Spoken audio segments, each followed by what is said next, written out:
some sort of one-eyed motivational monster that's got you in its grip that really isn't considering everything at once, right? Like considering your life tomorrow or your life next week or your family's life or maybe even your well-being half an hour from now, because you lash out in anger, and people do that, and it's understandable. Sometimes it's even necessary, but it's not wise generally. And the instinct for meaning seems to be a consequence of the integration of all of those underlying motivations and emotions with social being, and then the manifestation of something like the proper pathway forward. And you need that because you need to know how to move forward in life, because you need to move forward in life. You need to act in life. And the other thing that's, I suppose, part and parcel of, let's say, 12 rules for life is the insistence upon action as of primary import. We're not fundamentally creatures who passively perceive the objective world. That's not the goal of our perceptual systems. It's not the goal of our memory. The reason that you have memories isn't to remember the past. The reason you have memories is so that if something bad happened to you in the past, you can figure out what it was that was bad, and you can figure out why it happened, and then you can not do it again in the future, right? It's very practical. And it's the same on the positive end of the spectrum. If good things happened to you in the past, then conceivably duplicating whatever you did to get those good things to happen could have them happen again in the future. So it's practical memory, and it's oriented towards action, and it's oriented towards like the quality of your life, not to the description of the objective world, even though that may be a useful thing to do, at least under some circumstances. It was easier for people to be good at something when more of us lived in small rural communities. Someone could be homecoming queen. Someone else could be spelling bee champ, math wizard, basketball star. There were only one or two mechanics and a couple of teachers. In each of their domains, these local heroes had the opportunity to enjoy the serotonin-fueled confidence of the victor. It may be for that reason that people who were born in small towns are statistically overrepresented among the eminent. If you're 1 in a million now, but originated in modern New York, there's 20 of you, and most of us now live in cities. What's more, we have become digitally connected to the entire 7 billion. Our hierarchies of accomplishment are now dizzyingly vertical. No matter how good you are at something or how you rank your accomplishments, there's someone out there who makes you look incompetent. You're a decent guitar player, but you're not Jimmy Page or Jack White. You're almost certainly not even going to rock your local pub. You're a good cook, but there are many great chefs. Your mother's recipe for fish heads and rice, no matter how celebrated in her village of origin, doesn't cut it in these days of grapefruit foam and Scotch tobacco ice cream. Some mafia don has a tackier yacht. Some obsessive CEO has a more complicated self-winding watch kept in his more valuable mechanical hardwood and steel automatic self-winding watch case.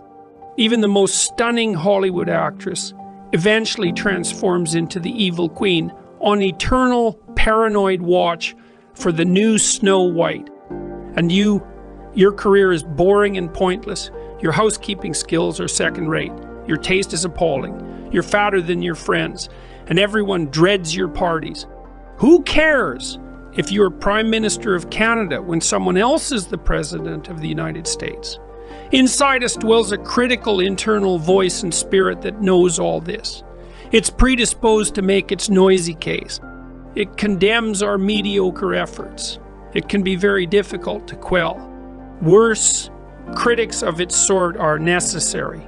There is no shortage of tasteless artists, tuneless musicians, poisonous cooks bureaucratically, personality disordered middle managers, hack novelists and tedious ideology-ridden professors. Things and people differ importantly in their qualities. Awful music torments listeners everywhere. Poorly designed buildings crumble in earthquakes. Substandard automobiles kill their drivers when they crash. Failure is the price we pay for standards, and because mediocrity has consequences both real and harsh, standards are necessary. We are not equal in ability or outcome, and never will be. A very small number of people produce very much of everything. The winners don't take all, but they take most. And the bottom is not a good place to be. People are unhappy at the bottom. They get sick there and remain unknown and unloved. They waste their lives there. They die there. In consequence, the self-denigrating voice in the minds of people weaves a devastating tale. Life is a zero-sum game. Worthlessness is the default condition. What but willful blindness could possibly shelter people from such withering criticism? It is for such reasons that a whole generation of social psychologists recommended positive illusions as the only reliable route to mental health. Their credo: let a lie be your umbrella. A more dismal, wretched, pessimistic philosophy can hardly be imagined. Things are so terrible that only delusion can save you. Here's an alternative approach, and one that requires no illusions. If the cards are always stacked against you, perhaps the game you are playing is somehow rigged, perhaps by you unbeknownst to yourself. If the internal voice makes you doubt the value of your endeavors, or your life, or life itself, perhaps you should stop listening. If the critical voice within says the same denigrating things about everyone, no matter how successful, how reliable can it be? Maybe it's comments or chatter, not wisdom. There will always be people better than you. That's a cliche of nihilism, like the phrase, in a million years, who's going to know the difference? The proper response to that statement is not, well then, everything is meaningless. It's any idiot can choose a frame of time within which nothing matters. Talking yourself into irrelevance is not a profound critique of being. It's a cheap trick of the rational mind. Standards of better or worse are not illusory or unnecessary. If you hadn't decided that what you are doing right now was better than the alternatives, you wouldn't be doing it. The idea of a value. Free choice is a contradiction in terms. Value judgments are a precondition for action. Furthermore, every activity, once chosen, comes with its own internal standards of accomplishment. If something can be done at all, it can be done better or worse. To do anything at all is therefore to play a game with a defined and valued end, which can always be reached more or less efficiently and elegantly. Every game comes with its chance of success or failure. Differentials in quality are omnipresent. Furthermore, if there was no better and worse, nothing would be worth doing. There would be no value and, therefore, no meaning. Why make an effort if it doesn't improve anything? Meaning itself requires the difference between better and worse. How then can the voice of critical self-consciousness be stilled? Where are the flaws in the apparently impeccable logic of its message? We might start by considering the all too black and white words themselves. Success or failure. You are either a success, a comprehensive, singular, overall good thing, or its opposite, a failure, a comprehensive, singular, irredeemably bad thing. The words imply no alternative and no middle ground. However, in a world as complex as ours, such generalizations, really such failure to differentiate, are a sign of naive, unsophisticated, or even malevolent analysis.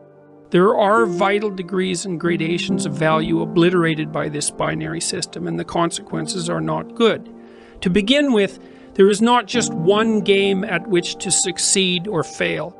There are many games, and more specifically, many good games, games that match your talents, involve you productively with other people, and sustain and even improve themselves across time. Lawyer is a good game. So is plumber, physician, carpenter, or school teacher. The world allows for many ways of being. If you don't succeed at one, you can try another.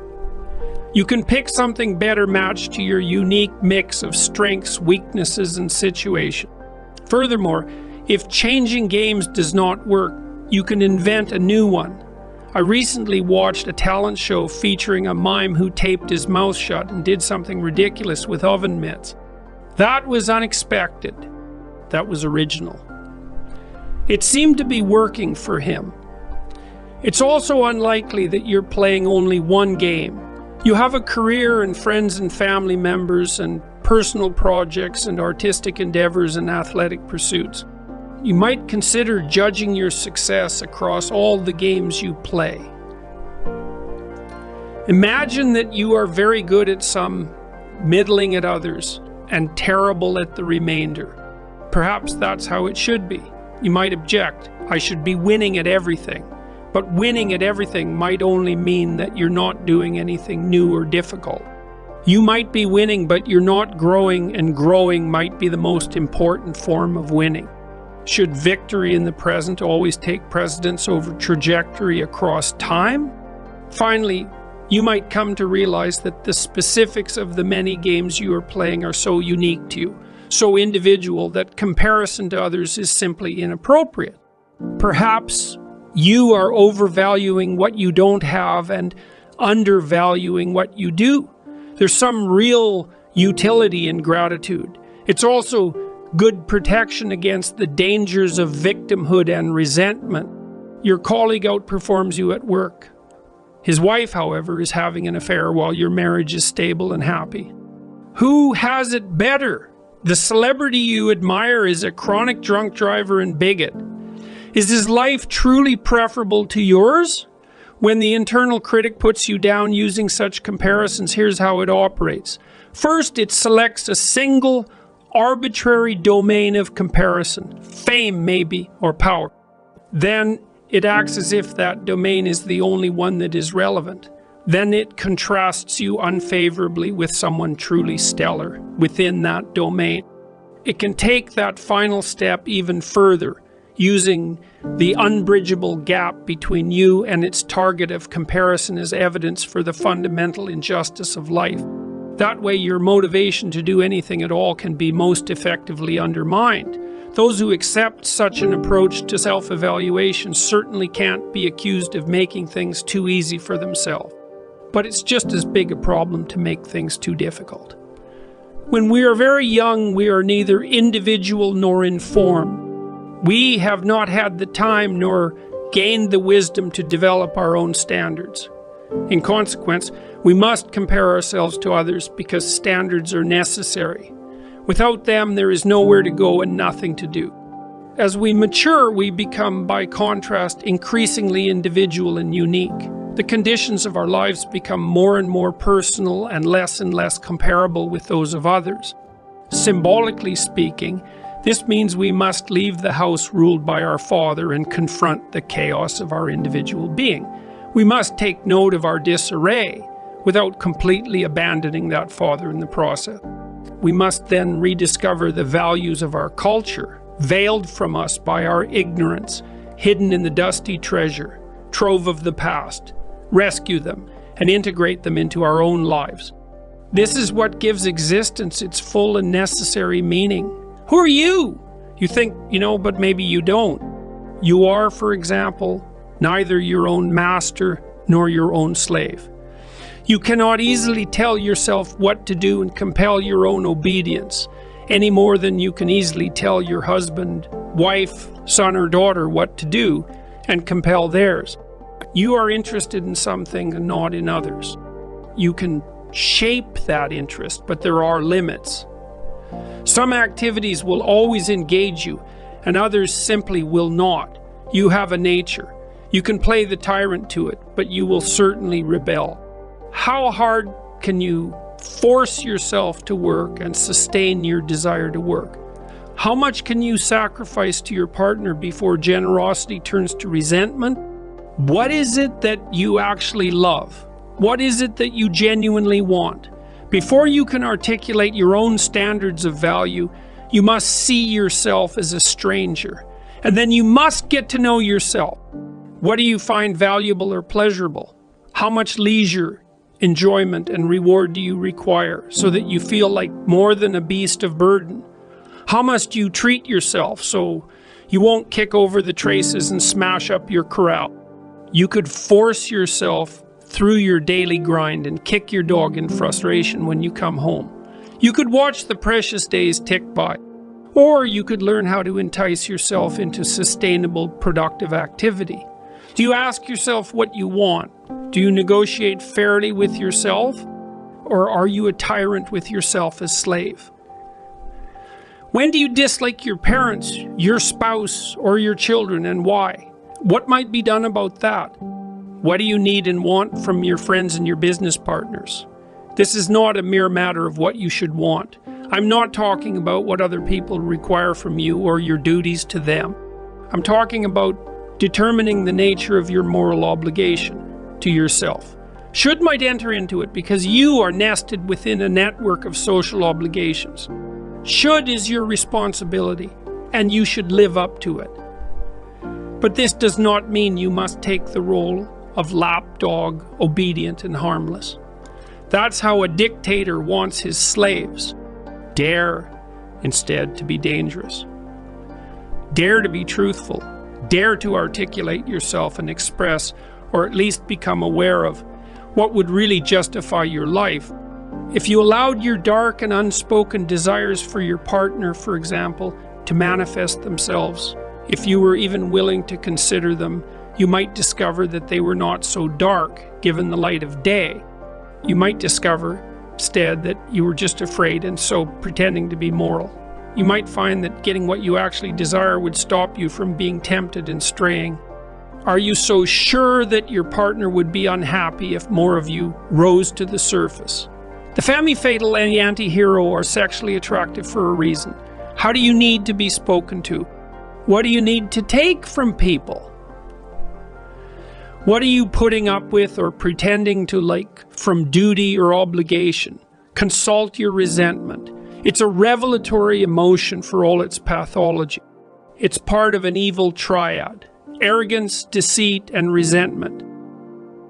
Nothing causes more harm than this underworld trinity. But resentment always means one of two things.